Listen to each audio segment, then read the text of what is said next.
My name is Lynn Chesebrough. This is my husband, Rob Chesebrough. We live in Hollis, New Hampshire. We have lived in Hollis for approximately 18 years. We live in a colonial on 3 acres of land. We moved here due to the bedroom community that Hollis is known for, the beautiful landscape of our town, and we have been here. This is where I'm going to get stuck. I'm sorry. I'm going to just keep going because you're going to filter out some things. Okay. And we live in this beautiful town and take pride in living in this town. I agree with what Lynn said. We moved here. This Hollis is a beautiful town, known for many picturesque landscapes. The wide open forests that separate us all for privacy, the apple orchards that are scattered throughout the town, even the personal landscapes of the people that live in the town. You can just tell they take pride in where they live and keeping this community beautiful. Unfortunately, we, like many other people in New England, received a letter from Kinder Morgan's land agent. That's how a lot of people find out about this project. When we received that original letter, it basically said that Tennessee Gas Pipeline, subsidiary of Kinder Morgan, was going to bring natural gas into our community. And being naive at first, you thought, okay, well, a lot of people want natural gas to heat with, so I guess that would be a plus for the community. Personally, we heat with pellets, so it didn't really make a difference to us. But who are we to stand in the way of other people who wanted this gas? Later, a neighbor actually called us and said, why don't you come over? We need to discuss what this project is and what this project isn't. And it was that neighbor that informed us that the pipeline essentially wasn't a distribution or service line to go from house to house down our street, but rather a transmission pipeline, which is a high pressure line. At this time, it was a 12-inch lateral that basically would pass through the town. Think of it as a super highway that ran through Hollis with no exits for Hollis. So at that point, we started to get more concerned and curious about what this project really was. Was there really a need for Hollis, or even was there a need for New Hampshire and New England in general? So we started to do research. In that research, we had the help of our neighbors on Fletcher Lane here, and since we were all working together, we decided we had better form a group so that we could keep informed. We started an email listing group, and then eventually we put up a website called nhpipelineawareness.org, and that website has then been our gathering point for information that we thought we could share originally with the town. But as the project grew throughout New Hampshire, now it is a website that all of New Hampshire can use. So, go ahead. And not only did we create the website to inform residents of New Hampshire and neighboring states pretty much on what we've learned, but we also went around to our community and other communities, and we passed out, we distributed flyers, informational flyers with frequently asked questions at our dump. For instance, we held informational meetings at a community center in town to inform more residents. So the more that we put the word out there to others, the more that we could form a community-based organization to better help us understand what we were in for with this pipeline that was proposed through our town. And then we also attended meetings through other towns in Massachusetts, in Groton, and towns in Dracut, rather, and became informed of some other things that were happening that we should be prepared for as a community. So our group has continued to grow since the March-April timeframe. Yeah, one of the things we realized fairly early was that the town of Hollis was sort of separate from many of the organizations that were already informing people about the pipeline, because Massachusetts has many towns that this pipeline would cut across. New Hampshire at that time only had a lateral, and that lateral would just cut through essentially Brookline and Hollis, and then either ending in Merrimack or ending in Amherst. So very few towns. So our team was very small, and we quickly realized that Massachusetts had a much larger team.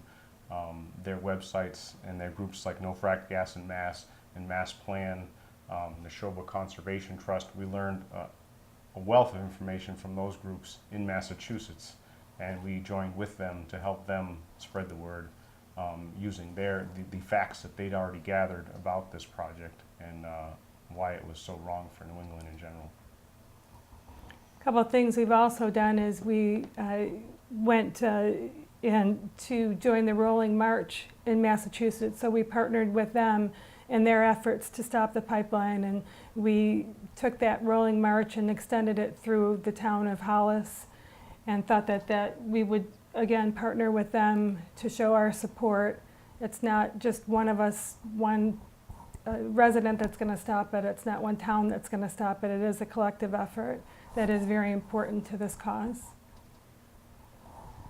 At the same time, we sort of gave information to our town, and it was clear that our town needed to take a stand against this project. And the way that Massachusetts had taken a stand was with resolutions banning such projects from their towns. So we then realized that we should probably do the same thing in Hollis. In Hollis, you have to propose a warrant requiring 50 signatures.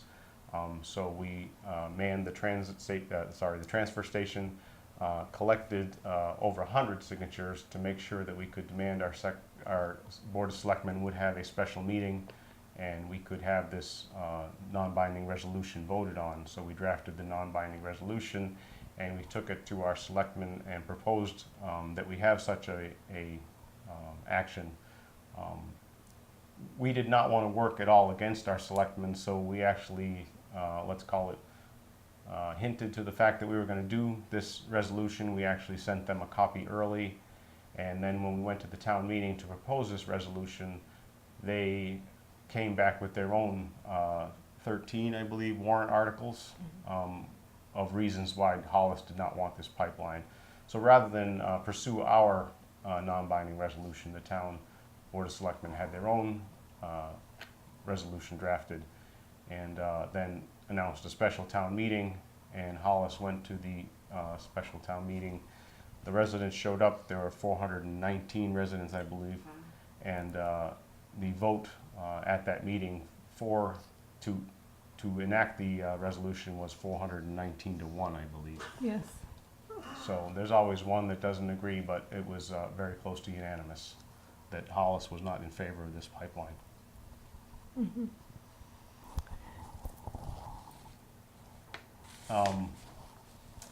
Along with the survey letter came basically a project overview, and that project overview had statements in it that I would say helped mislead us in the very beginning as to what this project was about. And I think I'll count on Lynn now to read some of the quotes from that project overview summary that they did send it. This was directly from Kinder Morgan. It came with the survey permission letter. So one of the quotes in their letter was, "As you know, the demand for clean burning natural gas in the northeastern United States is increasing." So I knew very little about natural gas before this letter showed up in my mailbox. So admittedly, when I read clean burning, that sounded like, wow, this is a green fuel source. What a great idea. I didn't realize that they purposely put the term burning in there to mean that this fuel is clean at the nozzle when it burns. The actual pollution, the CO2 is less than gas or oil when this methane burns. However, what they did not mention was that this methane is more dangerous or a much stronger greenhouse gas than CO2. In fact, 86 times more dangerous to our ozone layer than CO2 is. And that gas leaks out of the pipelines all the way from the wells, through the pipeline transmission system, through compression stations where it leaks out there, older pipes where it leaks. So this methane gas leaks and is a strong greenhouse gas, leaking far worse and causing more damage than they're trying to tell us with just saying it's a clean burning fuel. And we think that they should look at the whole path. Compression stations have what they call blowdown valves, which means if the pressure gets too high, they just release some gas into the air. That's a bad leak. They have valve stations about every 10 miles. Those also blow down when the pressure is too much. So again, far more leaking gas than they're trying to tell us in this letter that just says it's clean burning. And then another statement that they made in the letter was, to meet this increasing demand, Tennessee Gas Pipeline Company, Tennessee, a Kinder Morgan company, is planning to expand its natural gas transmission system in your area. So again, being unfamiliar with natural gas and how it gets from point to point, transmission really didn't mean much to me. I mean, it sounds like there's gas coming to your community. And as I said earlier, who am I to stand in the way of my neighbors who want gas? Well, transmission is the type of pipeline, and that distinguishes it from a distribution line or a service line, which are the type of lines that would come down your street and the type of lines that would feed your house. A transmission pipeline is simply point to point. So it's taking the line, the gas from Wright, New York, and transporting it all the way across to Drake, Massachusetts, with no real intention of distributing it to local communities whatsoever. Another statement, Tennessee anticipates that it will be able to locate a significant portion of the pipeline adjacent or generally parallel to existing pipeline and electrical utility corridors. Now here again, I'm led to believe, okay, the damage to the environment shouldn't be too bad by this pipeline. It's going to be in a right of way, you know, maybe it's underneath some power lines, so the destruction has already been done for this pipeline. But in researching this pipeline, I realized that the pipeline from Wright, New York, all the way to Drake, Massachusetts is what they call a greenfields pipeline.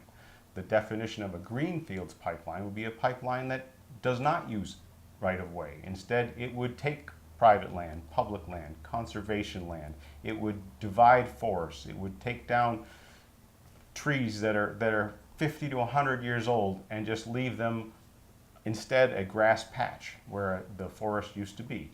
And this easement would be 50 feet wide when it's finally done growing back from a 100-foot construction zone. So this is not what I would call a environmentally sound project.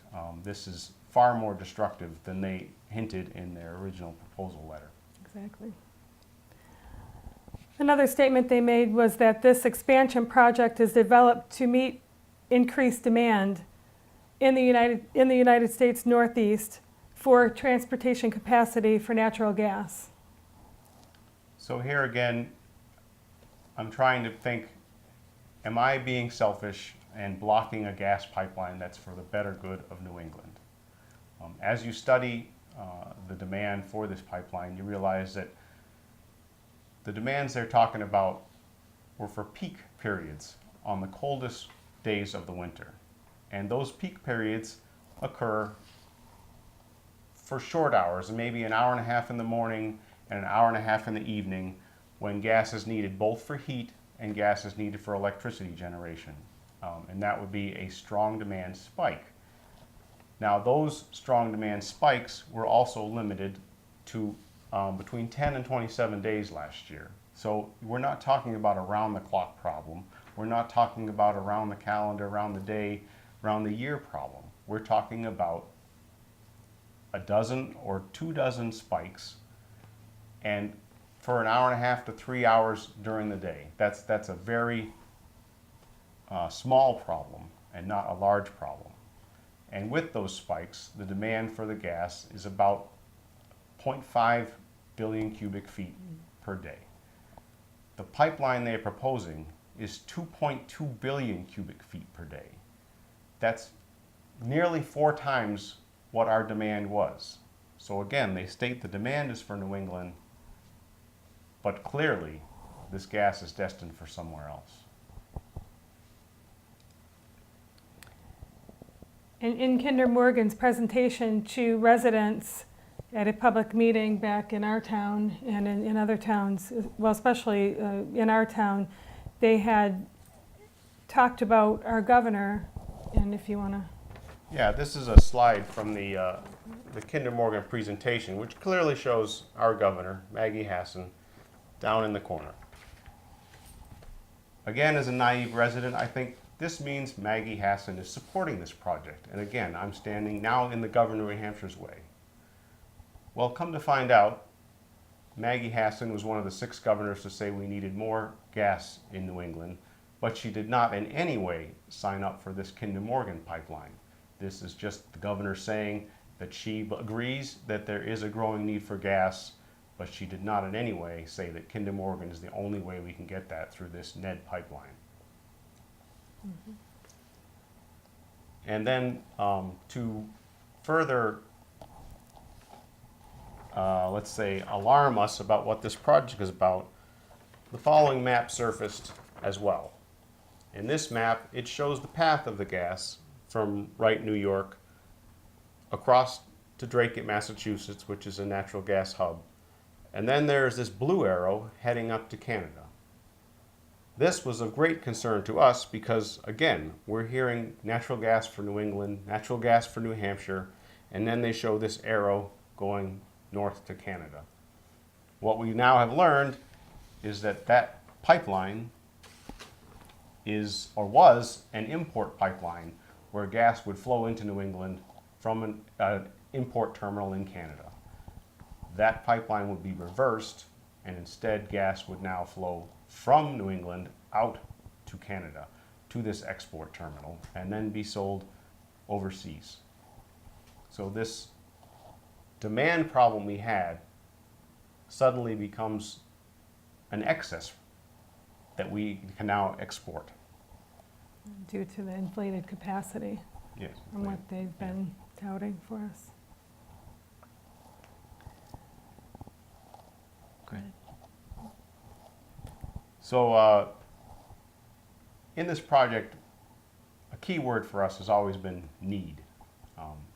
Well, a key word for us and a key word for Kinder Morgan, but Yes. there's a difference, which we'll clarify here. Yeah, and need and demand are very different items, and we need to clear up whether it's truly a need or whether it's just a need that was created by demand because there was too much gas brought into New England. So they're basically saying that there's a need to allow permission to survey our land. With the survey letter, you assume that you're supposed to sign that survey letter and give them permission to survey your land. There is no need for them to survey your land. It's still your private property. You still own that land, and you are still allowed to control who comes on that land. They do not have permission to come on your land. You can deny that permission to come on your land. You can deny that by returning a letter directly to them with the saying you rescind. You deny permission to survey. If you have already fallen victim to thinking there was a need for you to sign this letter and you need to change your mind and rescind that letter, you can go on our website. We have forms where you can rescind permission to survey your land. It's your private land. You need to protect it. Surveys are not just a guy walking around looking at things. They would probably have to drive trucks. They would have to take down trees to get those trucks in. They would drill on your property, blast on your property to see what kind of bedrock is underneath the dirt they can physically see. This is not a walk around with a typical survey crew that you might see trying to site a highway. This is going to be an invasive survey because they're trying to dig a trench to put a pipeline in it, and you do not have to allow that. Also about there's a need for this pipeline in someone's backyard. There's a lot of talk that the opposition for this pipeline is a bunch of NIMBY, and NIMBY stands for not in your backyard, or not in my backyard. I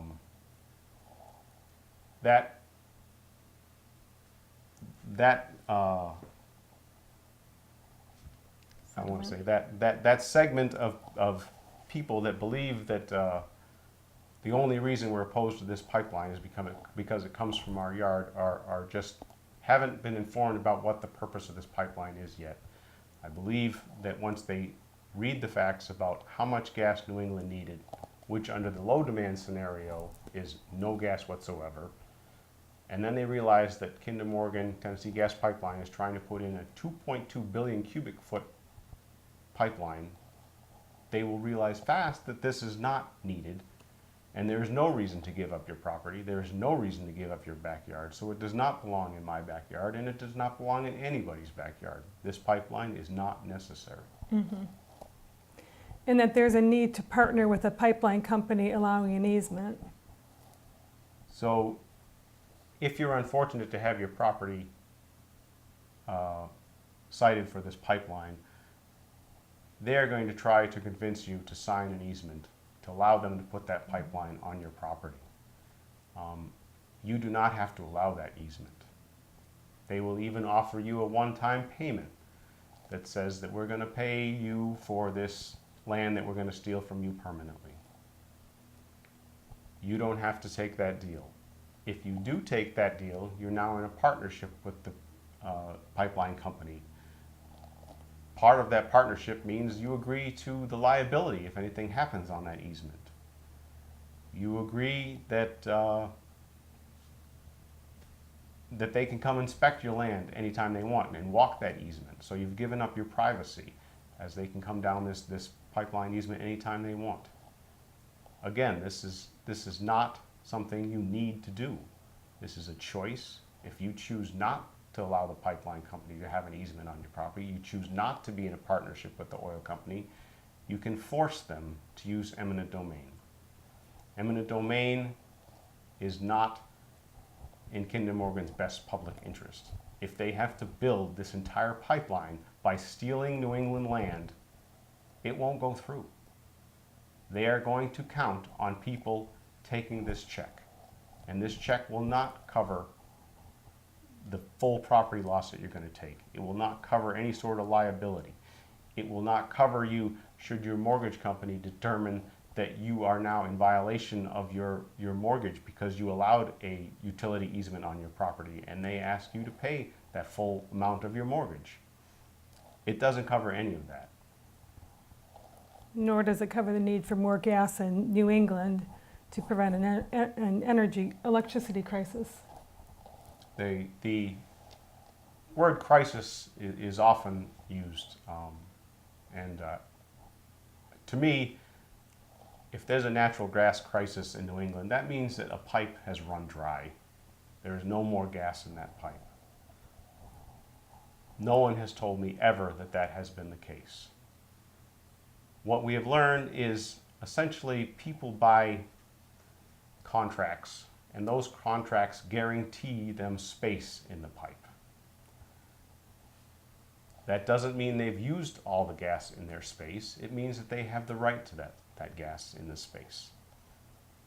So when they say that electric companies are not getting any gas, it's because the electric companies have not contracted for that space in the pipe. Instead, the LDCs or local distribution companies have contracted for the space in the pipe. And if they're not using the gas in the pipe, then they have the option to sell that gas back to the electric companies. And since they have that option, they can price that gas where they want. And if that gas is priced too high, then the electric companies have the right to refuse to buy that gas. That's not the same as being out of gas. That is simply refusing to pay the price that the gas is being charged. Another thing that they claim is that there's a need to make up for the power plants that are being taken offline. So again, if you haven't done the research and you think, oh my word, a power plant is being shut down, that's got to be bad news for the electric grid. What they don't mention is that these power plants weren't running to capacity already. I mentioned earlier these demand spikes.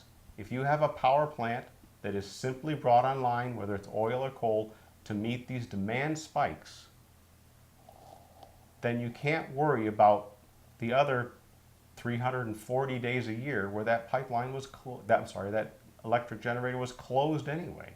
You can't figure that as a round the year sort of electric supplier if they're only brought online during the times when the gas company doesn't want to pay for the gas in the pipe. So you're closing a company that is essentially barely operating anyway. And then we touched earlier on that they claim that there is a need for the 2.2 billion cubic feet per day.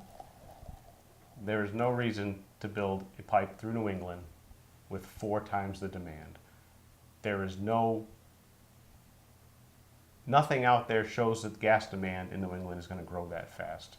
In fact, it's just the opposite. The studies that we looked at said that the electric demand may actually be decreasing, that conservation methods are working, that energy efficiency programs are working, that maybe the winter won't be as cold as it has been in the past. And maybe we have to use a little bit of storage and prepare for what's going on. You know, if we know there's a cold day coming, why not store some gas as LNG and have it ready for those peak demand periods? Why not use other pipelines that may not be being used and allow them as storage for these peak demand days where we actually need just a little bit more gas? And as Lynn said, why not fix some of the leaks? Because the leaks along the whole process are gas that we're not getting to burn and not using for electricity. Kinder Morgan had also scheduled some open houses in our town back in December, but there is now, those open houses have now been postponed. So in the letter that Kinder Morgan posted to the FERC website, FERC is the Federal Energy Regulatory Commission, and they actually approved the siting of the pipeline. Docket number 14-22 is the Northeast Energy Direct Project, or NED, and Tennessee Gas Pipeline filed that the open houses, which are basically for the public, a chance for them to come out and hear about the project, those open houses were scheduled for November, December. They sent a letter to FERC and said that they were going to delay those open houses, and the reasons given were that stakeholders, which would be people involved by the pipeline coming across their property, or towns involved in that, or conservation commissions, or any of those sort of people needed more time to analyze the 2 reports that they released, Resource Report 1 and Resource Report 10. So we needed more time to look at those. Since that day, there's been many articles in the newspaper suggesting that the primary route may be changing to a southern New Hampshire route, which in Resource Report 10 was an alternate route. So now we have an alternate route being changed to the primary route. Nowhere in the letter did it say we're going to delay the open houses because we have a new plan. Nowhere in the letter did it say we need to delay the open houses because we have a whole pile of new stakeholders that need to be notified all the way across southern New Hampshire. So the public is really being played, and I think that's a sad way to do business, especially sad when you're talking about a company that's gone to FERC to get a permit of public necessity so that they can force the taking of land using eminent domain.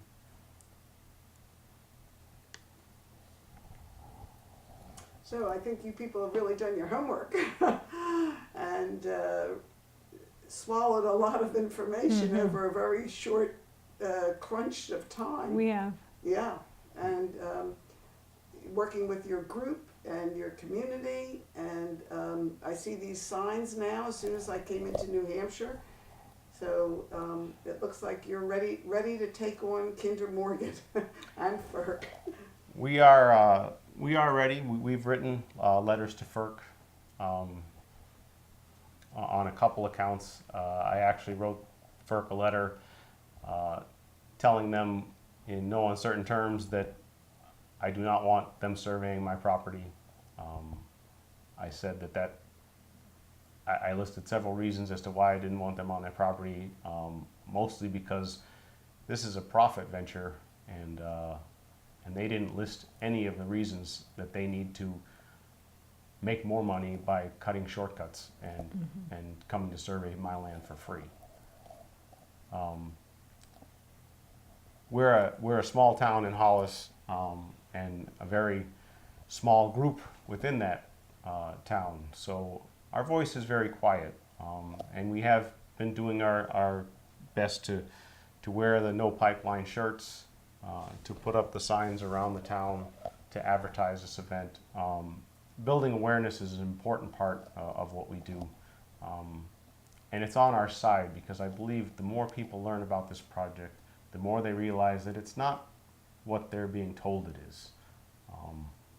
It's not for New England. It's a pipeline that's trying to connect the fracked gas fields in New York and Pennsylvania to the coastline in Canada. And New England is unfortunately in their way. So any promises they give us are just so that we'll say yes and let them build this pipeline. Well, thank you both very much. This was very informative. I appreciate it. And it's nice. This is our first interview in New Hampshire. So Oh, wonderful. yeah, you people are a good start. Thank you. Thank Thank you you, very Hattie. much. We very much appreciate the opportunity.